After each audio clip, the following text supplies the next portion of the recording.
Hey everybody.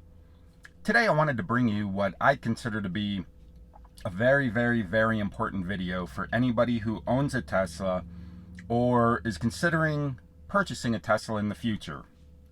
Today, I want to go over battery degradation, how much range you lose, and what charging to 100% and frequent supercharging can do to your battery.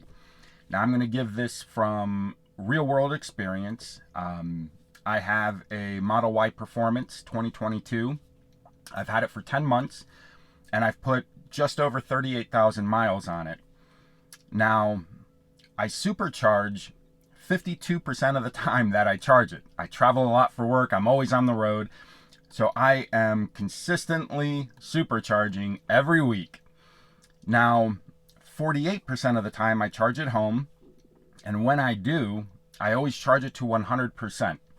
Now, frequent supercharging and going to 100% are two things that they teach you is absolutely terrible for the battery. It's going to shorten the battery life and accelerate the degradation that you're going to get from the battery.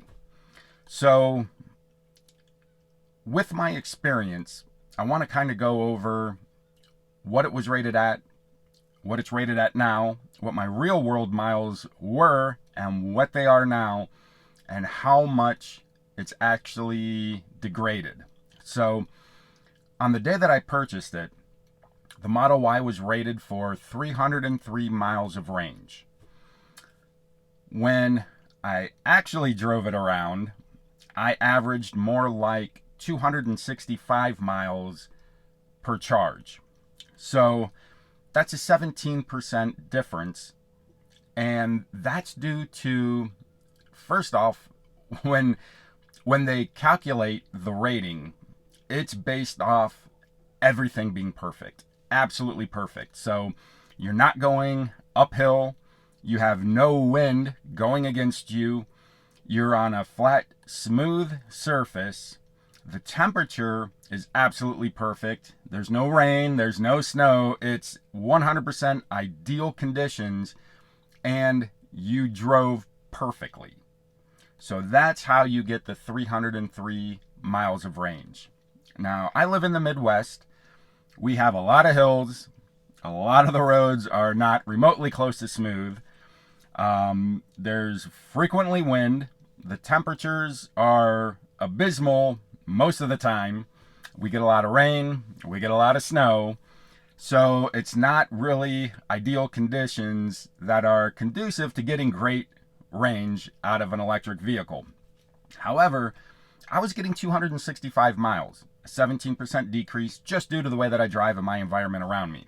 So that, I think, is a pretty fair expectation that most people can get. In fact, if you are the other half of the world where you live in a much better climate, you can probably expect to get better than what I get.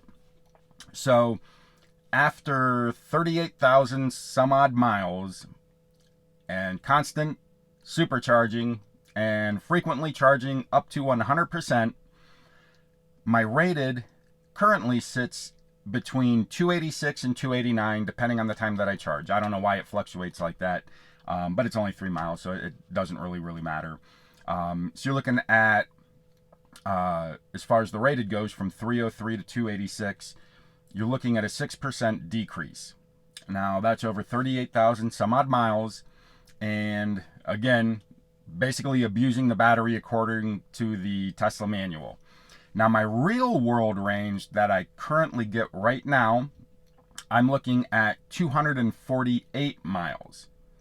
So there's actually a 17% difference once again between my current rated and my current real world mileage.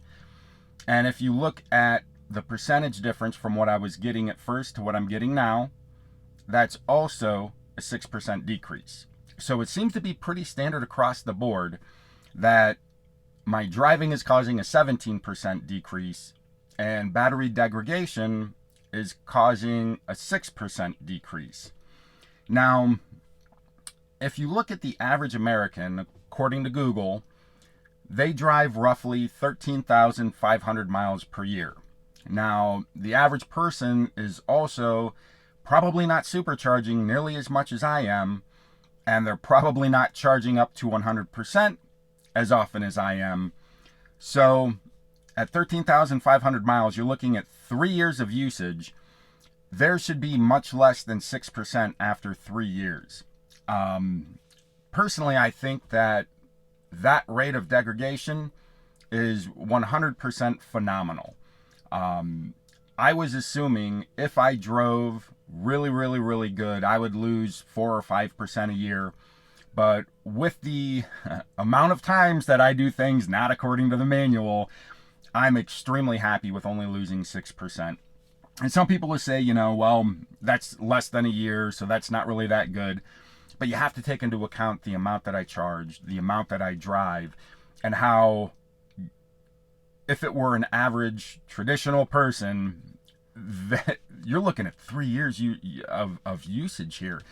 That's absolutely fantastic. I mean, if you keep your vehicle for 10 years, it's completely paid off. Now you're saving tons of money, just in the gas and the maintenance alone. You're going to recoup your costs and be way better off than a gas car that you paid a third of the price for in no time at all.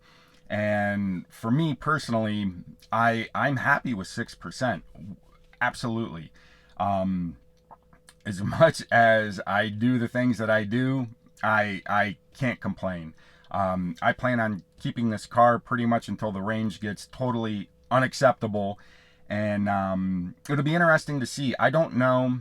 So if we just take this as a year and it's 6%, right?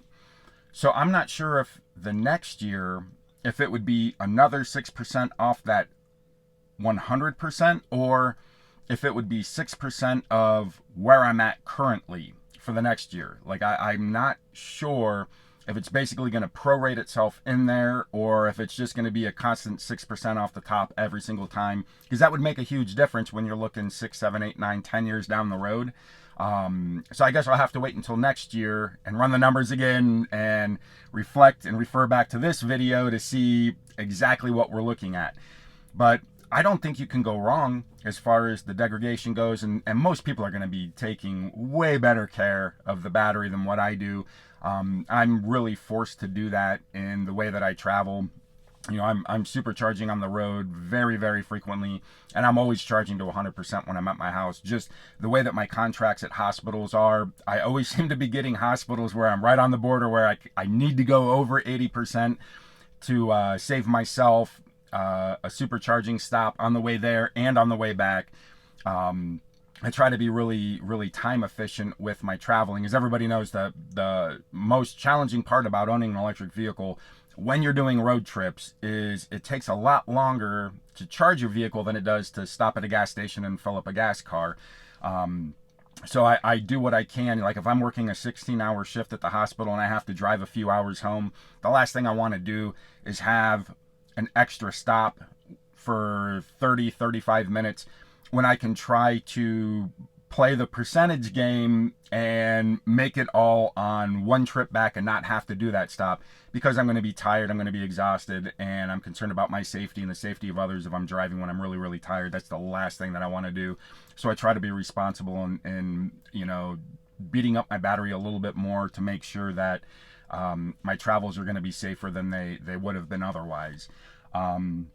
So I hope that this kind of shed some light on what somebody could expect when looking for a Tesla, regardless of how you're looking at doing your charging, whether you think you'll be supercharging a lot or not. I think it's pretty interesting that if you are way outside the box and you're doing things completely wrong pretty much all the time, it's really not that big of a dip in range over a pretty substantial amount of miles. It's actually pretty surprising to me. I figured it would have been a lot more than what it actually turned out to be. So I hope you guys enjoyed this. I look forward to talking to you guys again. See you next time.